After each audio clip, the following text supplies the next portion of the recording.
Una historia increíble, un viaje, una aventura y un hallazgo se encuentran en esta nota publicada en el diario Infobae del día 31 de diciembre de 2016. El autor de la nota es Alfredo Serra. La historia jamás contada de la tragedia de los Andes y un sobrenombre. El 17, a 44 años del milagro de la cordillera y sus 16 sobrevivientes, Infobae recuperó la travesía realizada en 1972 y que ningún periodista había emprendido hasta ese momento. Llegar hasta el avión y palpar de primera mano cómo fueron esos terribles 72 días de los rugbyers uruguayos. Aquí viven. En primera persona, descubrí la primera huella ya en el final de la aventura, como si me hubiera aguardado hasta el instante de la desesperación. En la cordillera de los Andes, a casi 4.000 metros de altura sobre el nivel del mar y a cero de una muerte posible, porque la primera tormenta de nieve, finales de marzo, se cernía como un leviatán, inmensa y envolvente, ocultando el cielo, las cumbres y los mínimos puntos de referencia que nos aseguraban el retorno a Malargüe en 2 días a caballo. ¿Qué hacíamos allí, tan frágiles como insensatos, dependiendo nuestra suerte de 2 arrieros chilenos, 4 animales nerviosos, y escasas provisiones para sobrevivir? Retrocedo en el tiempo. En ese mismo páramo, 3 meses antes, 16 muchachos uruguayos fueron rescatados luego de 70 días, escribiendo una leyenda casi eterna con un título tan cómodo como obvio: El milagro de los Andes. En octubre de 1972 se embarcaron en un Fokker de la Fuerza Aérea Oriental para jugar un partido de rugby en Chile. Nada heroico. Una estudiantina.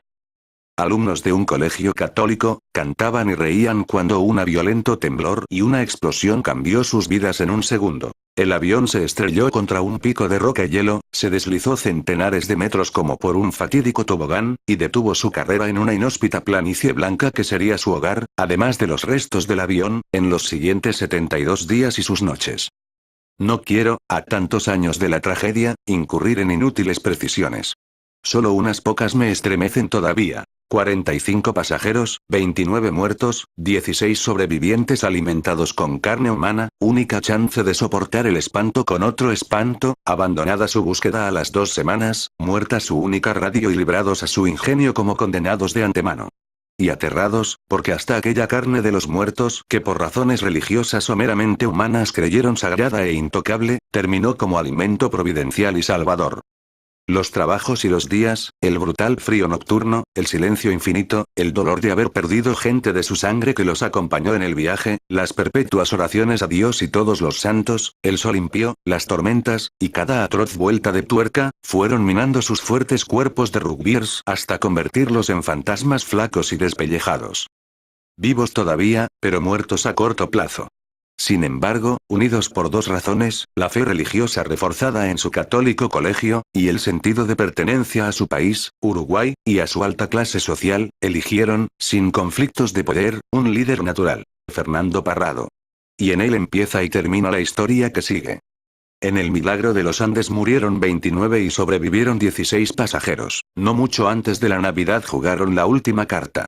Parrado y 2 compañeros, no menos exangües que el resto, treparon por la montaña hacia Chile con la esperanza de encontrar a otro ser humano que percibiera sus tristes figuras y sus señas finales. Alcanzaron un valle, y allí vieron a un cansino arriero chileno que recorría el lugar. Una baraja a favor del destino. Parrado envolvió un mensaje de pocas palabras en una piedra, y la arrojó al otro lado de un escuálido río. El arriero miró el papel pero no pudo leerlo. Era analfabeto. Sin embargo, su astucia de hijo de la tierra le dictó que algo grave ocurría. Atinó a llevarlo hasta un retén de carabineros, y pocas horas más tarde un helicóptero del ejército llegó hasta el Monte Calvario en que yacía el avión como un pájaro muerto, y los sobrevivientes. El 22 de diciembre fueron rescatados los 16 y llevados hasta el modesto pueblo de San Fernando. Oyeron misa, celebraron la Navidad, y durante semanas, meses y años fueron grandes protagonistas de la prensa y del asombro del mundo. Hacia el corazón de los Andes, la travesía empezó en Malargüe, Mendoza, con 22 grados bajo cero. Un poco antes de ese gran momento, entré en la habitación de Fernando Parrado, en el Hotel Sheraton local. Me presenté y me reconoció. Era lector de Gente, y mi nombre y mis notas eran parte de su vida, me dijo. Arriesgué la pregunta inevitable, y me confesó la única verdad posible. Sí, comieron carne humana. En su caso, aún peor. Su madre y su hermana murieron en el desastre. Me enfrenté, entonces, al peor momento de un periodista. Disponer de una primicia macabra, y oír su ruego. No lo publiques, por favor. Nosotros no vamos a ocultarlo, pero queremos decirlo en nuestro colegio, ante nuestros maestros y la prensa mundial, explicando que fue la más terrible e inevitable de las decisiones, tomada después de dramáticas charlas, porque no todos nuestros compañeros comprendían que en los Andes, a más de 20 grados bajo cero, era imposible sobrevivir sin proteínas. No dudé. Entre la primicia y la actitud moral, callé. Porque un periodista no es un verdugo. Y si lo es, pasa al bando de los canallas. Estuve en Montevideo, en aquella escuela, Stella Maris, tomé nota de la declaración como si la oyera por primera vez, y esa noche, después de enviar mi nota por Telex, sistema que hoy haría reír a los jóvenes que ya nacen cibernéticos, dormí en mi hotel el sueño de los justos. La excursión demandó 3 largos días, a caballo, hacia el esqueleto del avión siniestrado. La acción 3 meses más tarde, en la redacción de Gente. Samuel Hellum, a la sazón mi jefe, empezó a tironearse mechones de pelo. Su invariable tic cuando pensaba alguna nota extraordinaria que hiciera llorar al país, como decía antes de encargarla. Hoy no tiene una brizna de pelo. ¿Habrá sido por aquella flagelación, o por genética? En todo caso, poco importa. Fue y es el mayor creador de notas que conocí. El que siempre descubría la perfecta vuelta de tuerca. Directo, me dijo. Tinguirama, así me llamaba, hay una sola nota de los uruguayos que falta, y que a nadie se le ocurrió. Hay que llegar al avión, meterse, y contar desde allí lo que pudieron sentir los 16 a lo largo de 72 días. Anda a Mendoza, averigua cómo llegar, y hacela. Fui al punto más cercano. Malargüe. Bajamos con mi compañero, el fotógrafo Eduardo Frías, averigüé, contraté a 2 arrieros chilenos, compré ropa y víveres sin medida, y una mañana, con 22 grados bajo cero, los arrieros, nosotros, y 2 caballos de refuerzo, partimos desde un rancho nada lejos de las estribaciones de la montaña. 3 días y 3 noches a caballo. Para mí, debut. La primera y única monta de mi vida eran los petizos que, de niño, por centavos, me paseaban por 2 vueltas a la manzana de día, cabalgata a paso medio. De noche, dormir sobre el hielo tapados con gruesos y negros ponchos chilenos. Y de pronto, una mañana, detrás de un mar de penitentes de hielo de aguzadas puntas, el avión. Los caballos claudicaron, y debimos avanzar 300 metros a pie. Caí agotado, me deshidraté, pero rompí algunas puntas de hielo con mi guante de cuero, las chupé como si fueran un delicioso helado, me recuperé, y alcancé la meta. La historia de una travesía andina, un billete de $10 partido a la mitad y el porqué del apodo. El 17, nada quedaba de la tragedia y de la épica de los uruguayos.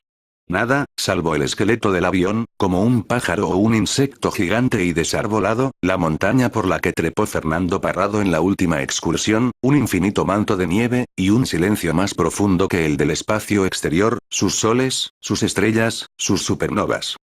Entramos a las entrañas del cadáver, pasamos allí el resto del día y la interminable noche, y al mediodía siguiente nos envolvió una vorágine de viento y nieve que laceraba nuestras caras y hacía desaparecer todo punto de referencia, como si estuviéramos en un planeta desconocido.